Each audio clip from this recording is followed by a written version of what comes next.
नमस्कार, बहुत स्वागत है आपका TV9 मध्य प्रदेश छत्तीसगढ़ पर। मैं हूं आपके साथ आमिर खान। मध्य प्रदेश में कांग्रेस लोकसभा चुनाव की तैयारियों में जुटी हुई है और कांग्रेस की कोशिश है कि 1 से 2 सप्ताह में अपने प्रत्याशियों के नाम की घोषणा कर दे और ऐसा प्रयास है कि प्रत्याशियों को ज़्यादा समय मिलेगा तो इससे जीत हासिल हो सकती है। प्रत्याशी जनता के बीच पहुंचकर अपनी बात जनता तक पहुंचा सकेंगे और उनको मेहनत करने का भी समय अच्छा मिल सकेगा ताकि वो प्रचार प्रसार भी करें, पार्टी की जो रणनीति है उसको भी जन जन तक पहुंचाएंगे तो ज़्यादा समय मिलेगा, तो इससे विजय श्री हासिल हो सकती है। इसके लिए कई नामों को लेकर मंथन किया गया है।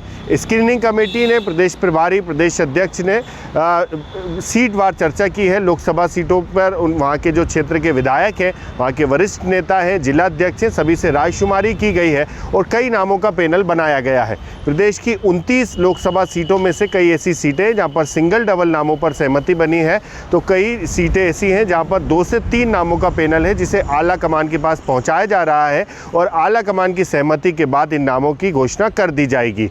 और ये भी माना जा रहा है कि मध्य प्रदेश में जब 2 मार्च को राहुल गांधी की भारत जोड़ो न्याय यात्रा आएगी, उसके बाद जब ये यात्रा मध्य प्रदेश से रवाना होगी उसके तुरंत बाद ही मध्य प्रदेश में लोकसभा चुनाव के प्रत्याशियों की नाम की घोषणा कर दी जाएगी। इसमें कई ऐसे ज़िले हैं जहां पर कमलनाथ सरकार के दौरान जो मंत्री थे, वरिष्ठ नेता थे, वो भी यहां पर चुनाव लड़ते हुए नजर आएंगे, क्योंकि इस बार के विधानसभा के चुनाव में कांग्रेस को करारी हार का सामना करना पड़ा है और यहां पर कई ऐसे पूर्व मंत्री थे जिन्हें हार का सामना करना पड़ा है। तो ये जो पूर्व मंत्री थे ये लोकसभा चुनाव भी लड़ते हुए नज़र आ सकते हैं। आपको बताते हैं कि मध्य प्रदेश की 29 लोकसभा सीटों में कई ऐसी लोकसभा सीटें जहां पर सिंगल डबल नाम है, जिसमें मुख्य रूप से पहली जो छिंदवाड़ा लोकसभा सीट है, यहां पर मौजूदा सांसद नकुल नाथ ही फिर दोबारा यहां से लोकसभा का चुनाव लड़ते नज़र आ सकते हैं। उनके नाम पर लगभग सहमति बन गई है।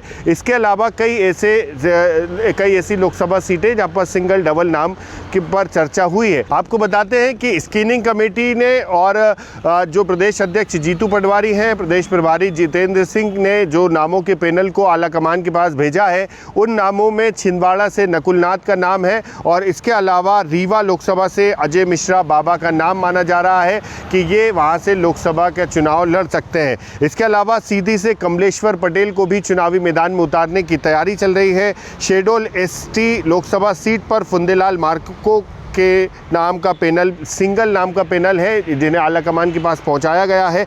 इसके अलावा बैतूल से रामू टेकाम और धार से कांग्रेस विधायक सुरेंद्र सिंह बघेल का नाम भी तकरीबन तय माना गया है। बाकी की 22 सीटों पर 2 से 3 नाम का पैनल कांग्रेस की स्क्रीनिंग कमेटी के टेबल तक पहुंचा दिया गया है। इसमें भोपाल से जितेंद्र सिंह, श्याम सुंदर श्रीवास्तव, ऋचा गोस्वामी के नाम को लेकर भी चर्चा है और इनके नाम का पैनल भी आगे पहुंचा दिया गया है।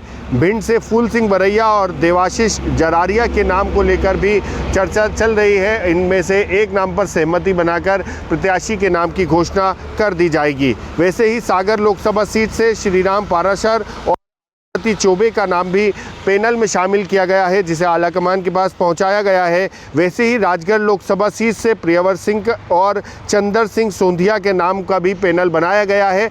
प्रियवर सिंह कमलनाथ सरकार में ऊर्जा मंत्री थे और इस बार 2023 के विधानसभा चुनाव में इन्हें हार का सामना करना पड़ा है, इसलिए पार्टी अब उन्हें लोकसभा चुनाव के मैदान में उतार सकती है। वैसे ही विदिशा लोकसभा सीट से अनुमा आचार्य और शशांक भार्गव के नाम का भी पैनल है, जिन्हें इस पैनल को आला कमान के पास पहुंचाया गया है। मंडला से ओमकार सिंह मरकाम और नारायण सिंह पट्टा के नाम का पैनल है। वैसे ही देवास लोकसभा सीट से सज्जन सिंह वर्मा और विपिन वानखेड़े के नाम का भी पैनल तैयार किया गया है। सज्जन सिंह वर्मा कमलनाथ सरकार में मंत्री थे और 2023 के विधानसभा चुनाव में इन्हें भी हार का सामना करना पड़ा है।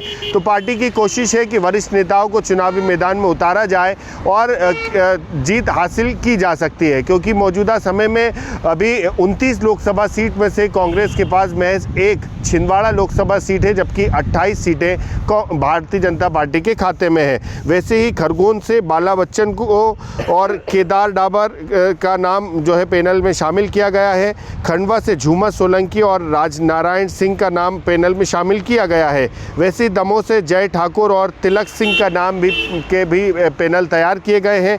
इसके अलावा टीकमगढ़ लोकसभा सीट से किरण अहिरवार और पंकज अहिरवार का भी पैनल बनाया गया है। जबलपुर से तरुण भनोट, सौरभ शर्मा का भी नाम पैनल में शामिल किया गया है। तो ये वो नाम है जिनके नाम को भी पैनल में शामिल किया गया है और आला कमान के पास पहुंचाया गया है।